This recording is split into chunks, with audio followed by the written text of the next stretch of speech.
Hola, espero que estén súper bien. Como quizás ya saben por videos anteriores, soy Cari González, compañera de ustedes de cuarto. Y en esta nueva cápsula de video vamos a ver este tema súper interesante, las arritmias. Comencemos. Tenemos la primera pregunta que nos dice lo siguiente. Un hombre de 72 años acude a urgencias por episodios de síncope y disnea de esfuerzo. Al examen físico presenta una frecuencia cardíaca de 38 latidos por minuto y presión arterial de 120,70. El electrocardiograma muestra disociación auriculoventricular, ondas P a ritmo regular y complejos QRS amplios, que aparecen a una frecuencia más lenta y regular. Se sospecha un bloqueo auriculoventricular completo. Respecto de los mecanismos fisiológicos que explican este hallazgo, es correcto afirmar que A. El nodo AB ha aumentado su automatismo, compensando la falla del nodo sinusal, lo que explica el ritmo de escape observado. B. La disociación auriculoventricular refleja una falla en la conducción entre el nodo sinusal y las fibras de Purkinje, siendo estas últimas las responsables del ritmo de escape. C. La generación del ritmo ventricular observado requiere la activación de la corriente IF en el nodo AB. D. La actividad eléctrica auricular se origina en las fibras de Purkinje debido a un mecanismo de reentrada desde el ventrículo. Veamos entonces este nuevo tema y partamos desde lo más básico, que vendría siendo el electrocardiograma y la correlación eléctrica de este con el ciclo cardíaco. Bueno, como pueden ver aquí en la izquierda tenemos el típico ciclo cardíaco que uno logra ver en el electrocardiograma. Me imagino que por medio interna ya han tenido un acercamiento a qué significa cada una de estas ondas. De todas maneras, vamos a hacer un breve repaso ahora. Aquí, como pueden ver, tenemos el dibujo de todo este ciclo que parte en el nodo sinauricular, que es el que vemos también aquí en la derecha, que luego de una despolarización del miocardio auricular llega al nodo auriculoventricular, que luego se despolariza y da paso a esta despolarización de todo el miocardio ventricular, tanto en la rama izquierda, la rama derecha, por medio de las fibras de Purkinje.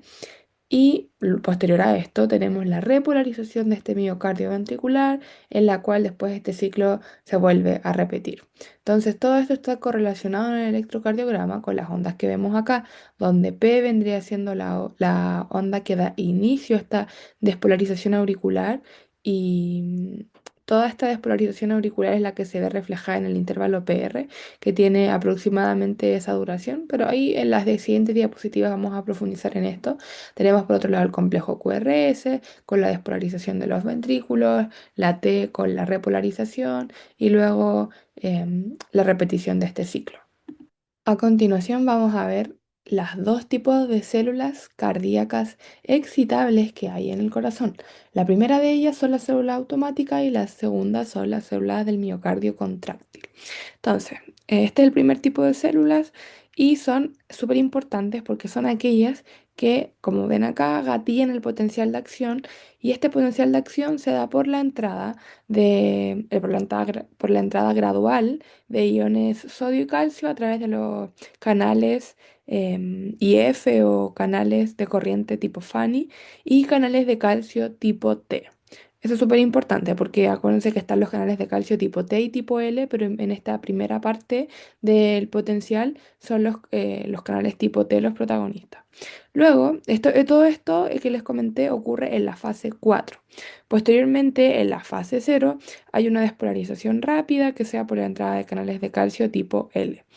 Y luego hay una salida de potasio, lo cual da paso a la fase 3.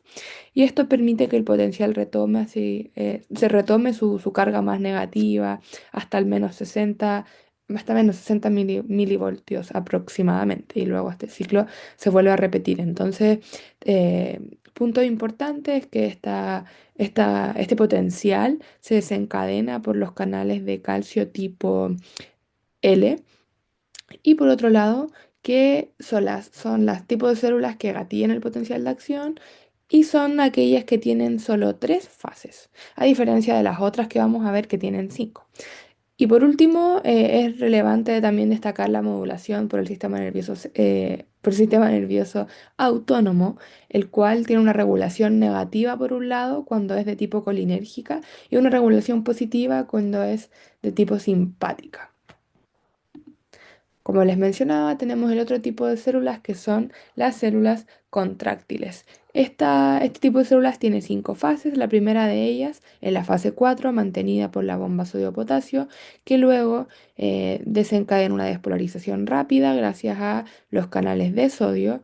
Lo que se conoce, y aquí esta es la parte de la fase cero.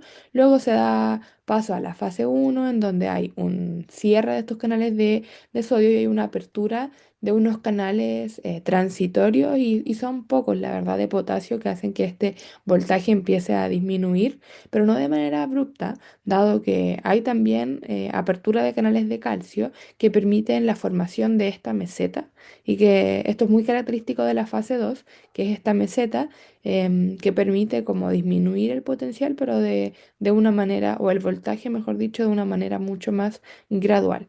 Ya posterior a esto y al cierre de estos canales de calcio y a la apertura de los canales de potasio, tenemos la fase de la repolarización, la fase 3 y luego ya volvemos al potencial de reposo mantenido por la bomba sodio-potasio. Entonces, punto importante de este tipo de células es que estas células responden a cambios en el potencial, están súper unidas entre ellas y cuando hay un cambio determinado por la célula automática, estas células se acoplan y responden a ese cambio. Y por otro lado, estas son células que se generan por las células marcapaso, que son las que, valga la redundancia, le marcan el paso. Eso con respecto a esta célula. Entonces, veamos la correlación de todo esto con el electro, que es lo que veíamos un poco en la primera diapositiva. Tenemos la onda P y esta onda corresponde a la despolarización del nodo sinusal y es precisamente acá donde actúan las células automáticas y marcan el paso que va a llevar el ciclo cardíaco. Entonces, también en este segmento PR es donde, bueno, específicamente en P es donde se inicia la despolarización del miocardio atrial y la duración aproximada de esta parte del electro es de 120 milisegundos. Entonces, para uno, cuando habla de que hay o no ritmo sinusal, que es decir, que si hay un ritmo constante y normal en el electro, tiene que cumplir tres condiciones. La primera de ellas es que el complejo QRS esté precedido por una onda P, como podemos ver acá. Aquí está el complejo precedido por una onda P que sea de ritmo regular, es decir, que entre cada complejo QRS, el complejo que está acá, imaginemos que hay otro acá, la distancia entre estas que se mantenga constante a lo largo de todas las distintas derivadas del electro, es decir, que haya un ritmo regular. Y por último, que en el electrocardiograma hay una onda positiva en D2, la derivada 2, positiva como podemos ver acá, y negativa en la derivada de ABR. Por otro lado, tenemos el segmento o intervalo que les decía, el segmento PR, el cual evidencia una conducción del impulso desde los atrios hacia los ventrículos hasta la llegada del nodo atrio ventricular. La duración aproximada de este intervalo es de 120 a 200 milisegundos y ojo, porque cuando este segmento está prolongado, es decir, aquí aumenta la distancia, esto traduce una alteración de la conducción del impulso desde los atrios hacia los ventrículos. Entonces, lo importante con esto es que cuando este segmento está alterado, está dando cuenta que hay una alteración a nivel del atrio en dirección hacia los ventrículos, o al menos al inicio de estos en el nodo AB. Por otro lado, tenemos el complejo QRS, el cual nos da cuenta de la despolarización ventricular. Y este complejo contiene las de His, las redes de Purkinje, la rama izquierda y derecha, que eran los que veíamos del ciclo cardíaco al inicio, de la diapositiva del inicio. Y estos duran aproximadamente un poquito menos de 120 milisegundos.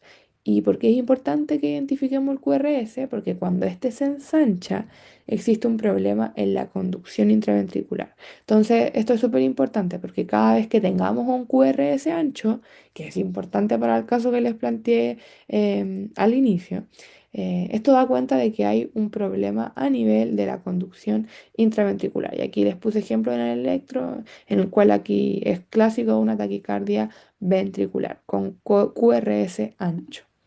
Y por penúltimo, tenemos la onda T, la cual da cuenta de la repolarización del miocardio ventricular. Y ojo, porque la repolarización del atrio, de la parte de la aurícula, si es que se lo están preguntando, porque esto es repolarización ventricular, la repolarización del atrio está oculta en el QRS. Ahora sí, por último tenemos el intervalo QT, que es este intervalo grande que parte aquí desde el Q hasta el término de la onda T, y esto representa la duración total de la despolarización y de la repolarización ventricular. Aproximadamente en hombres es de 340 a 450 milisegundos y en mujeres de 340 a 460, levemente más alto.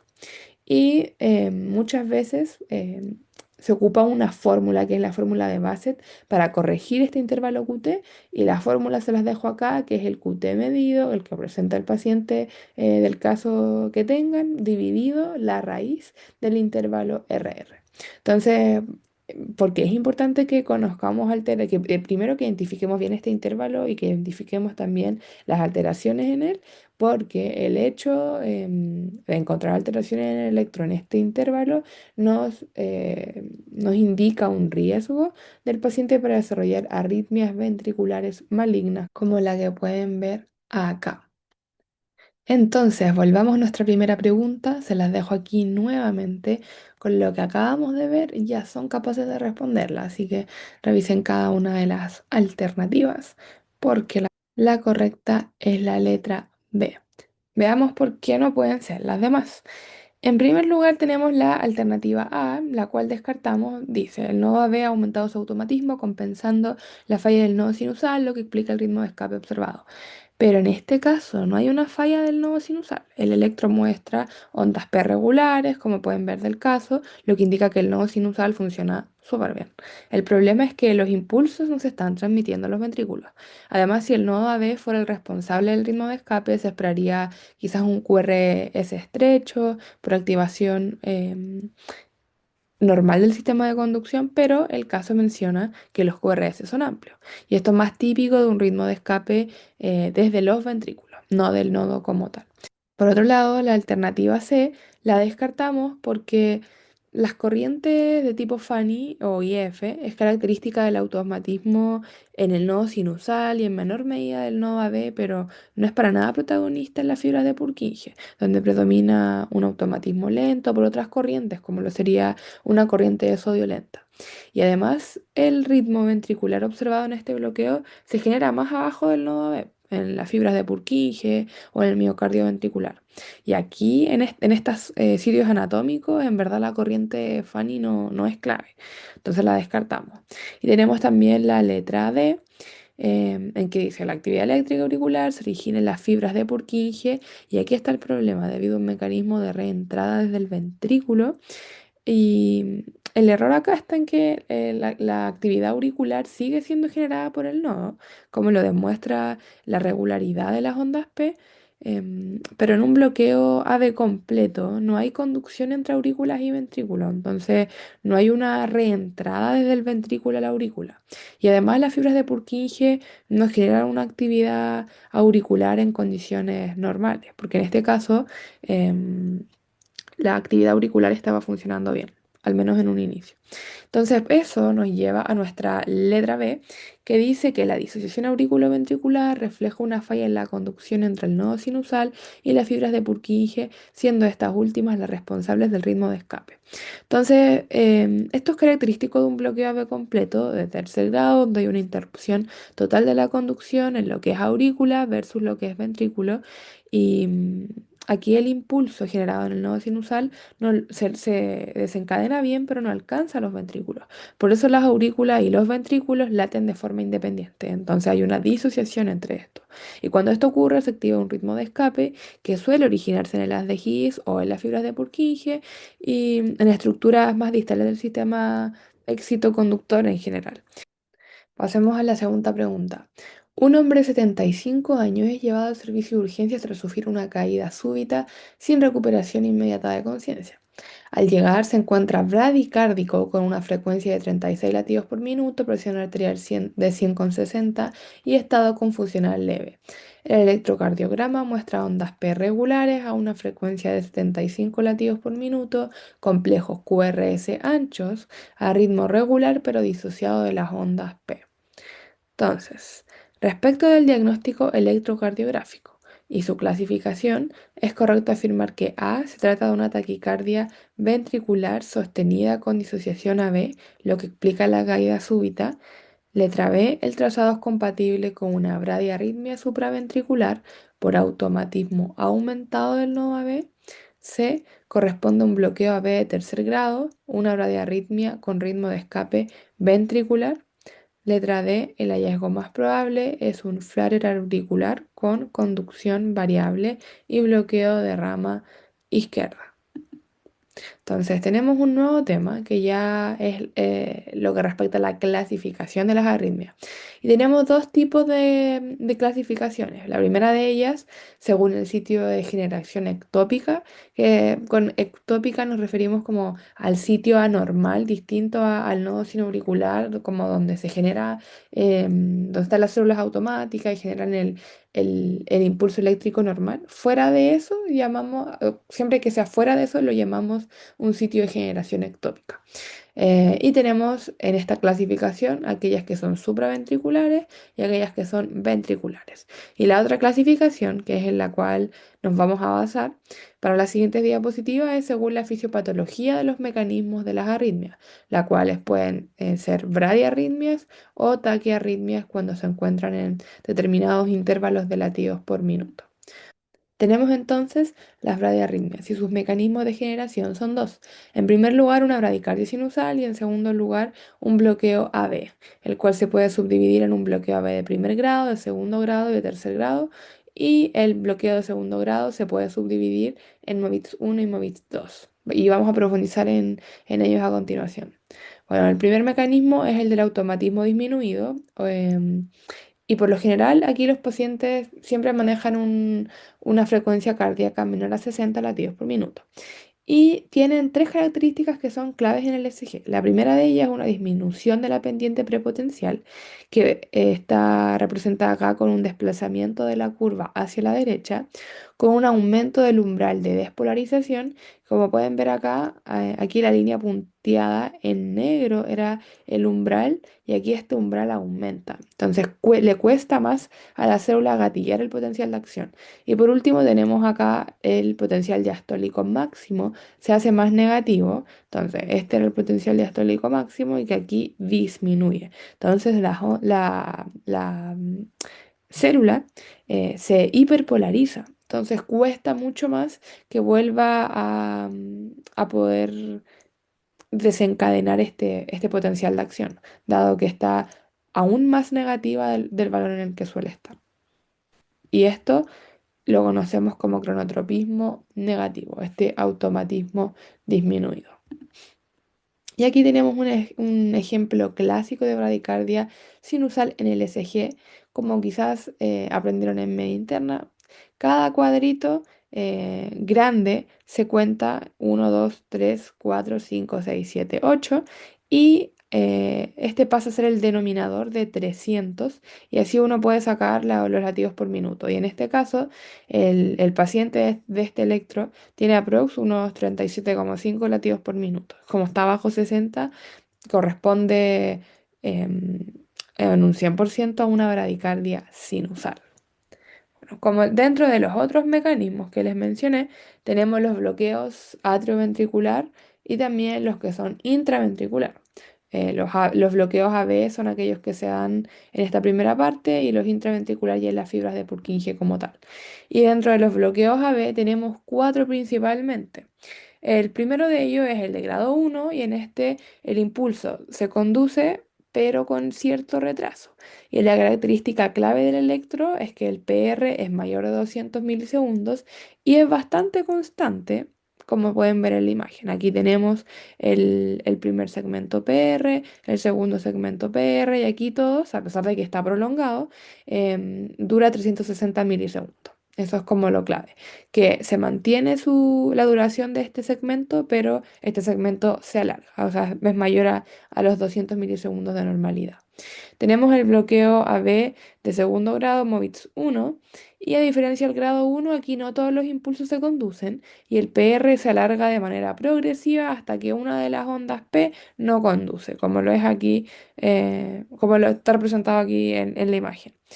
Por otro lado, tenemos el de grado 2, MOVITS 2, y aquí sigue habiendo una conducción intermitente, pero a diferencia del MOVITS 1, no hay un alargamiento, sino que el PR es constante, pero hay algunas ondas P que ya de lleno no se conducen, como lo sería como se vería acá. Y por último tenemos el de grado 3 donde hay una disociación completa entre atrio y ventrículo. Y aquí ningún impulso auricular se logra conducir, que es lo que nos había, era el caso del paciente, del caso clínico que les mencioné en la pregunta 1 donde cada onda P es regular regular, regular, regular, y el complejo QRS, a pesar de que está muy lejos uno del otro por la bradicardia, también es regular, pero no tienen una concordancia entre uno y otro, sino que uno está disociado del otro. Y ese es el conocido como bloqueo atrioventricular de tercer grado o bloqueo total. En esta diapositiva vemos el bloqueo intraventricular por otro lado. El, por otro lado, en esta diapositiva vemos el bloqueo intraventricular. Y aquí lo clave para identificarlo es la presencia de un QRS ensanchado, como podemos verlo acá.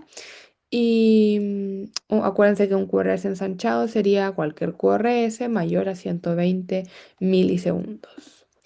Volvamos a nuestra pregunta entonces, a nuestro caso clínico del hombre de 75 años que entró con bradicardia y que tenía estos hallazgos en el ECG.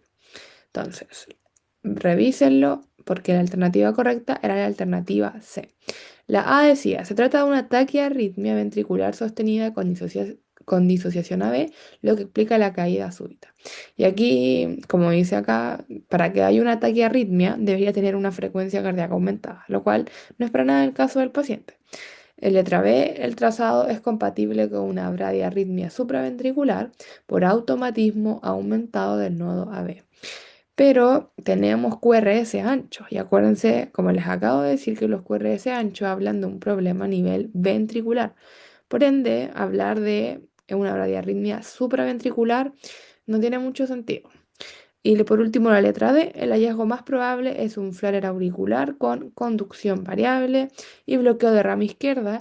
Para ver un flutter o flutter, lo que tendríamos que ver en el electrocardiograma son dientes de sierra, que es como esta la forma que deberíamos ver. Ahí los vamos a ver igual en un SG más adelante, pero eso es lo que deberían ver y además deberían ver una taquicardia, que no es para nada el caso del paciente y tampoco el flutter explicaría la disociación atrioventricular ni la bradicardia. Y eso nos deja la alternativa C, la cual dice que corresponde a un bloqueo AB de tercer grado con una bradiarritmia con ritmo de escape ventricular, lo cual sería concordante con lo de los QRS ancho. Eso con respecto a nuestra pregunta número 2 relacionado con el tema de bradiarritmias. Pasamos a la pregunta 3 entonces, que nos habla de una mujer de 60 años que consulta por episodios súbitos de palpitaciones intensas que comienzan y terminan bruscamente. Durante el episodio registrado en urgencias presenta una frecuencia cardíaca de 180 latidos por minuto con complejos QRS estrechos y ondas P ocultas en el electrocardiograma. El ritmo es regular y responde rápidamente a maniobras vagales. No hay antecedentes de cardiopatía estructural. Respecto del tipo de arritmia y su mecanismo, es correcto afirmar que letra A se trata de una taquicardia ventricular monomórfica producida por postpotenciales tardíos en las fibras de Purkinje. Letra B es una taquicardia supraventricular paroxística que se origina por un mecanismo de reentrada en el nodo AB. Letra C corresponde a una fibrilación auricular por automatismo aumentado del nodo sinusal. Letra D es una taquicardia sinusal inapropiada secundaria a aumento sostenido de la corriente Fanny o corriente IF. Entonces, como pueden identificar acá, tenemos un nuevo tema que son las taquiarritmias. Y las taquiarritmias son todas aquellas que tienen un latido cardíaco mayor a 100 latidos por minuto. Entonces, tenemos los mecanismos asociados a estas taquiarritmias, que son tres principalmente: el aumento del automatismo, los que se dan por actividad gatillada, ahí vamos a explicar qué significa esta actividad gatillada, y por último, los de reentrada. El primero entonces de estos mecanismos es el de automatismo aumentado, y a diferencia de las bradiarritmias, tenemos un aumento de la pendiente prepotencial que vemos aquí representado en la imagen en que esta curva y esta pendiente se desplaza hacia la izquierda, aumentando el valor de esta pendiente. Entonces, el primero de estos mecanismos es el del automatismo aumentado. Por lo general, encontraríamos una frecuencia cardíaca de 100 latidos por minuto hacia arriba y tenemos dos características clave. El aumento de la pendiente prepotencial, el cual vemos que la curva normal se desplaza hacia la izquierda y aquí deja en evidencia el aumento de esta pendiente. Y por otro lado, la disminución del umbral de despolarización. Aquí estaba en la línea punteada el antiguo umbral, perdón, de despolarización, el cual disminuye, por ende, para la célula es más fácil gatillar el potencial de acción. Y todo esto lo conocemos como cronotropismo positivo. En esta diapositiva vemos ejemplo del automatismo aumentado. Aquí tenemos una taquicardia auricular focal, es decir, en el sitio de generación normal de el nodo sin auricular. Tenemos un automatismo aumentado y un ejemplo de esto es la taquicardia auricular focal. Aquí tenemos, además de la taquicardia como tal, en la misma aurícula y en el típico lugar donde se suele generar este impulso, hay otros lugares a nivel auricular en donde se está generando un nuevo automatismo. Entonces aquí ya la taquicardia auricular sería multifocal, dado que en la misma aurícula hay diversos focos que están generando un potencial de acción. ¿Y qué es lo que se ve representado aquí en el electro? Y por otro lado tenemos dentro de este automatismo anormal, quise poner también el electro de una taquicardia ventricular, dado que este automatismo anormal se puede dar tanto a nivel de aurícula, pero también a nivel de ventrículos, como en este ejemplo. Otro de los mecanismos es el de la actividad gatillada.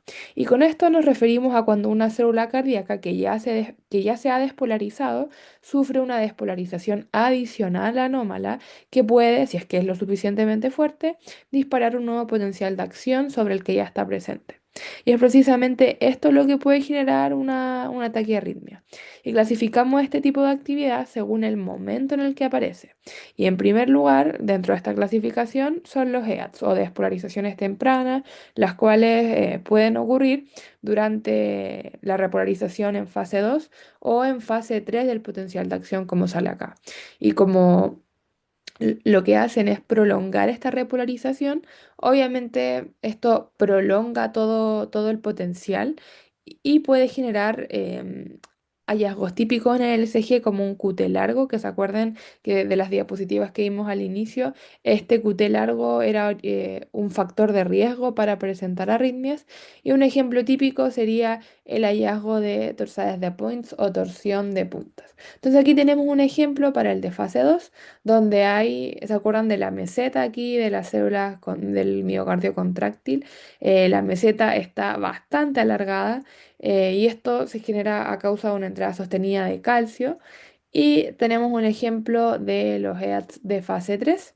Ya tal como lo dice el nombre, es a nivel de fase 3 un poco más hacia el final de la repolarización, en donde hay lo podemos ver acá, hay un alargue de esta repolarización, lo que nos alarga también el QT o la repolarización total de aurículas y ventrículos. Y aquí tenemos el ejemplo típico de un ataque de arritmia por EATS o despolarización temprana, que son la torsión de punta, que es lo que les mencionaba antes, el cual está compuesto por una taquicardia ventricular polimórfica, que es la que vemos aquí en la derecha, y con un QT prolongado, que es el que podemos visualizar aquí en toda esta parte izquierda. Por otro lado, tenemos los potenciales tardíos. Em, Estos ocurren a nivel, a diferencia de los EATs, ocurren a nivel de fase 4 y ocurren por una sobrecarga intracelular de calcio, lo cual causa una liberación de calcio desde el retículo sarcoplásmico, esto ya a nivel interno de la célula, y este intercambio lo hace a través de el intercambiador sodio-calcio. Entonces mete el calcio en exceso a costa de sacar sodio, y este sodio es el que desencadena la despolarización. Este tipo de actividad gatillada puede generar arritmias tales como las taquicardias ventriculares o ectorsístoles por focos ectópicos, que son focos anormales al nodo sinoauricular, que es el sitio de generación normal. Y en el electrocardiograma, un ejemplo típico es la intoxicación por digoxina, que es la que vemos representada acá. Entonces, tenemos que ya a nivel final casi de la repolarización hay un retraso en el término de esta repolarización a nivel de fase 4 por esta sobrecarga intracelular de calcio. Y tenemos nuestro último mecanismo de generación de taquiarritmia, que son aquellos que se dan por una reentrada. Y los dos componentes clave de la reentrada y que siempre vamos a encontrar es un bloqueo en la conducción unidireccional, es decir, eh, la conducción de este impulso que debería seguir una única dirección podría estar bloqueado o tener dos direcciones o que en resumidas cuentas hay un bloqueo en esta conducción unidireccional que está siempre acompañada de una alteración en la conducción de este impulso, que era lo que les trataba de explicar. Y a su vez, esta reentrada se puede clasificar según los sitios anatómicos y regiones alteradas o según la vía accesoria, que ahí vamos a profundizar de qué se trata esto. Entonces, esta reentrada, según lo que son los sitios anatómicos o regiones específicas, tenemos en primer lugar las que son a nivel de aurícula y nodo. Aquí está el ejemplo que les mencionaba antes de los dientes en sierra del flóreo auricular, donde podemos ver aquí estos dientes en sierra, muy característicos del electro que siempre nos van a hablar del flutter. Y por otro lado tenemos la taquicardia por reentrada del nodo AB, que en resumidas cuentas estos dos ejemplos lo que buscan es mostrar que hay un sitio de generación anormal al nodo sinoauricular a nivel de la misma aurícula. Y por otro lado tenemos la reentrada ventricular, que como tenemos estos sitios anormales en la aurícula, también tenemos estos sitios anormales en el ventrículo. Y un ejemplo típico de esta reentrada ventricular sería em, sería la taquicardia ventricular, valga la redundancia, en que aquí podemos ver que no sigue un patrón claro, no hay intervalos RR, no hay una generación de onda P. Entonces, sacamos en base al electro que hay una reentrada ventricular y aquí como un dato interesante es que con la cardioversión podemos convertir esta taquicardia ventricular a un RIVA, que es el ritmo ventricular acelerado, el cual es una arritmia ventricular benigna que es autorresolutiva y que suele aparecer en el contexto de reperfusión miocárdica con un QRS ancho, como pueden ver, con un ritmo regular y sin ondas P.